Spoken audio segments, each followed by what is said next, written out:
Hey everyone, Reid Henrichs with Ridge, and what we're going to talk about in this video today is how to correct the overstepping of boundaries by the federal government of the United States when it comes to power. If you read our Declaration of Independence, it says that when a government becomes destructive to your life, liberty, and pursuit of happiness, that it is your right or even your duty to alter or abolish that.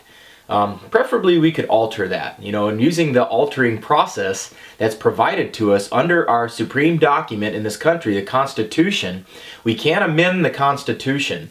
In this case, we're going to talk about using the Constitution to save itself. And the method that I'm going to talk about is what's known as a Convention of States. So what is the Convention of States? Well, under Article 5 of the Constitution, it is when 2/3 of the state legislatures, not federal, when 2/3 of the state legislatures in this country convene to vote on proposed amendments that are already predetermined. So that would equate to 34 state legislatures that have already chosen to do so. Once there are 34 state legislatures that have voted in favor of the Convention of States, that's when they go and they debate and talk about already pre-existing amendments to the Constitution that they're wanting to propose. So how will this check the federal government? Because as of right now, the predetermined amendments that are going to be proposed at these Convention of States are as follows. 1. Prohibit Congress from regulating activity that occurs wholly in one state. So if all of your business takes place in one state and doesn't cross state lines, why would the federal government have any business in there to begin with? That's not in their powers that are expressed in the Constitution. Once again, overstep. This corrects it. The second point that is already predetermined is that it would require Congress to balance its budget. Every year we hear about how there's a deficit, $1 trillion, $1.5 trillion, and you wonder how we're $19 trillion in debt as of 2016. Well, because Congress hasn't been required to balance its budget, that's how. This amendment would require Congress to balance its budget so that we don't continue to go further and further into debt, which basically enslaves our children and grandkids. The third amendment that's proposed in the Convention of States that will be voted on is to prohibit administrative agencies from creating federal law. For example, you gun owners out there, the ATF with its regulations, it just changes its mind back and forth like a ping pong match. One day it's okay, the other day it's not okay. The people in the EPA, you coal miners out there in Appalachia, in Kentucky, in West Virginia, and Tennessee, oh, no more mining, no more coal, and they're not even making it a law. It's just a regulation. Another amendment that's absolutely vital to restoring balance on the checks and balances is that it will allow for 2/3 of state legislatures to overrule a Supreme Court decision. For example, Heller versus D.C. about the individual right to bear arms. That was a 5-4 decision. Can you imagine had that gone the other way to a 4-5 where now the individual right to keep and bear arms is no longer valid? Yeah, good luck with that one. 2/3 of the state would easily overrule that. Think about the concept, guys. Checks and balances. The judicial branch, the Supreme Court, is not the be-all, tell-all of power. It was never designed to be that way. I'm sorry, but your rights are not dependent upon lifetime appointed government lawyers with tenure forever. That's not called a constitutional republic. This, once again, allows for the reining in of rogue branches of government. And I think it'd be very wise of you to consider the fact that the legislature should check the judiciary and vice versa.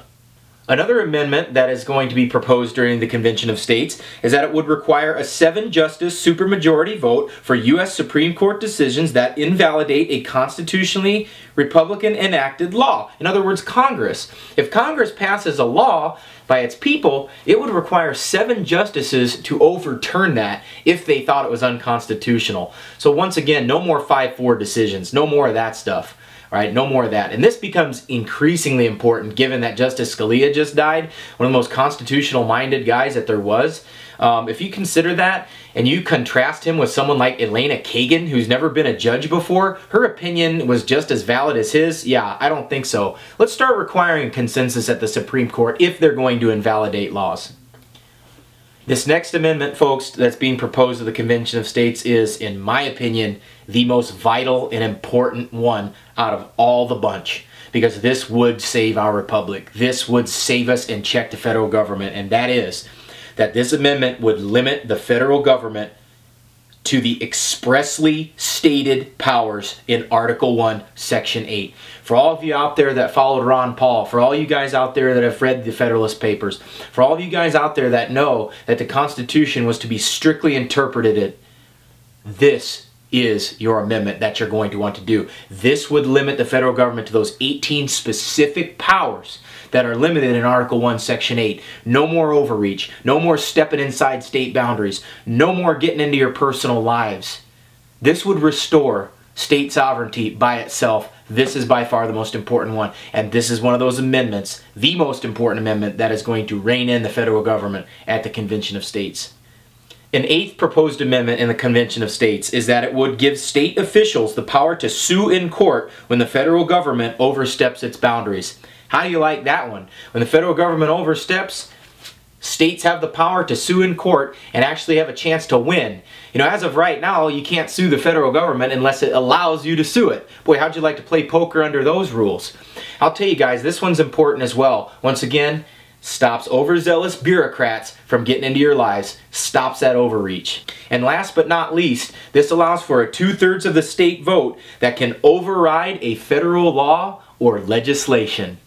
How do you like that one? If 2/3 of the states don't like a federal law, they can use nullification, going back to John Calhoun. What this in effect does, guys, is bring the nullification doctrine, which was upheld by Thomas Jefferson and James Madison and the Virginia and Kentucky resolutions, the ones that you don't hear about, but if you go read those, you'll find that it's right there. And I think this is a very important thing. The concept of nullification restores the power of the states' rights. It reins in the federal government again. So at this point, I'm sure you all have a lot of questions about this, and I'm sure that a lot of you are thinking to yourself right now, well, what if it's a runaway convention? What if the convention votes to repeal the Second Amendment? What if the convention votes to repeal the Fourth Amendment? What if the convention does it? That's not how this works. The Convention of States meets only after an exact predetermined set of amendments are met. You can't just go to the convention and then make stuff up. And by the way, that would require 38 states to vote in favor of that. If we've gotten to that point where 3/4 of them would vote to repeal the Second Amendment and the Fourth and all on down the Bill of Rights, guys, I got news for you. The federal government's already doing that as we speak. So the alternative is doing nothing.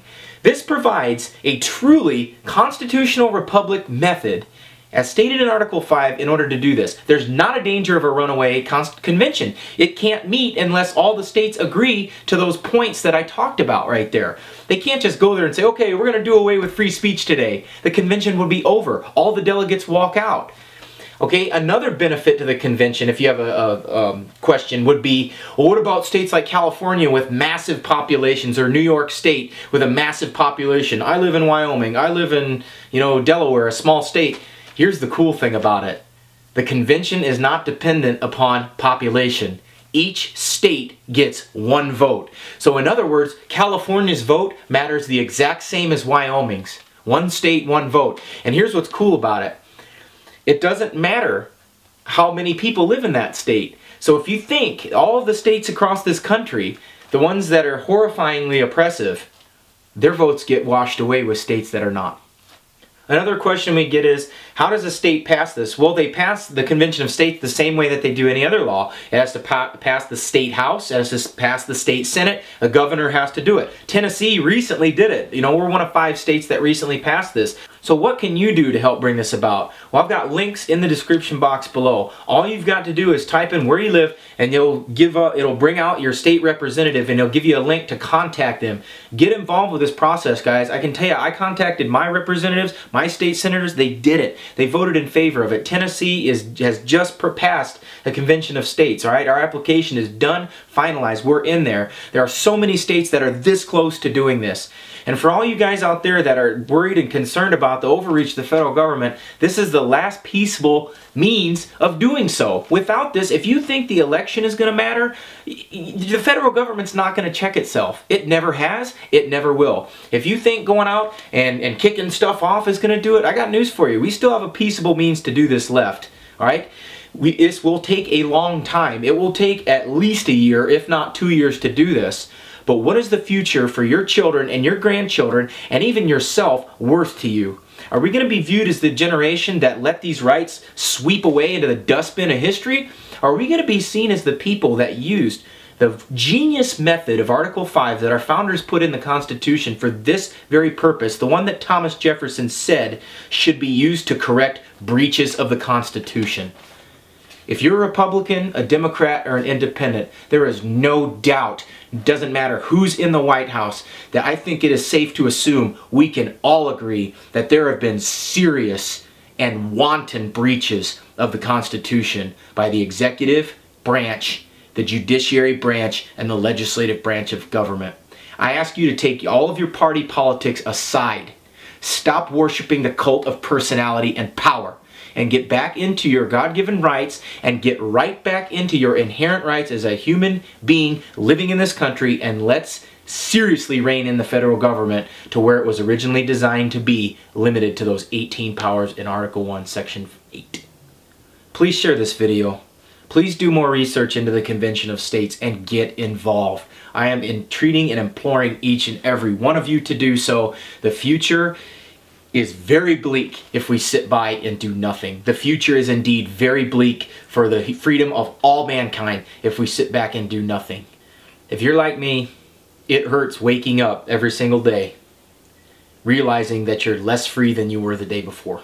And if you're like me, every single time you see a stupid judge decision that limits your freedom and expands government, then it hurts. This is the last peaceable method to do away with all of that and rein in the federal government of the United States. This is the last method that we have. I would highly encourage that you choose to use this method. That's why it was given to us. If you found the information in this video helpful, subscribe to the channel, follow me on Facebook. That link is down below. Get involved with this Convention of States, folks. I'm telling you this right now. I've researched this for a very long time, and I have found this to be the only way to ensure that this overreach ceases. This is Reid Henrichs of Valley Ridge reminding you, the lessons that we learn are written on the tombstones of others. We'll see you on the ridge.